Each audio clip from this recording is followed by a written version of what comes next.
కృష్ణా జిల్లా పెనమలూరు కాన్స్టిట్యున్సీ.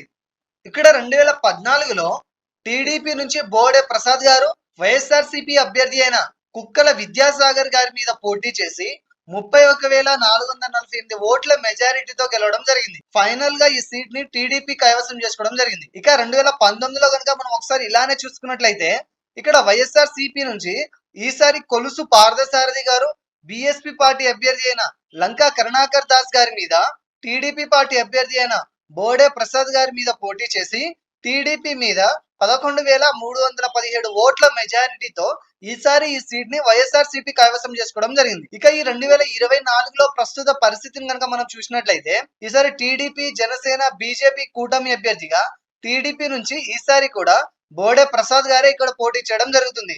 ఇక వైఎస్ఆర్సీపీ నుంచి ఈసారి జోగి రమేష్ గారు ఇక్కడ పోటీ చేయడం జరుగుతుంది.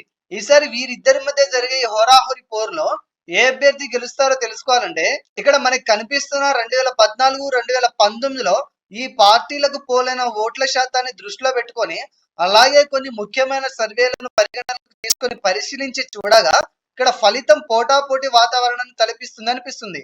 కానీ కొంత ఎడ్జ్ మాత్రం ఈసారి కూటమికే ఉందని తెలుస్తుంది. కానీ ఈ గెలుపు అనేది కొత్తగా ఈసారి పోలవబోయే యువత ఓట్ల మీద కూడా ఆధారపడి ఉంటుంది. మారిన సమీకరణాలను బట్టి యువత ఇటువైపు మొగ్గు చూపితే ఆ పార్టీని ఈ నియోజకవర్గాన్ని కూడా కైవసం చేసుకునే అవకాశం ఉంది.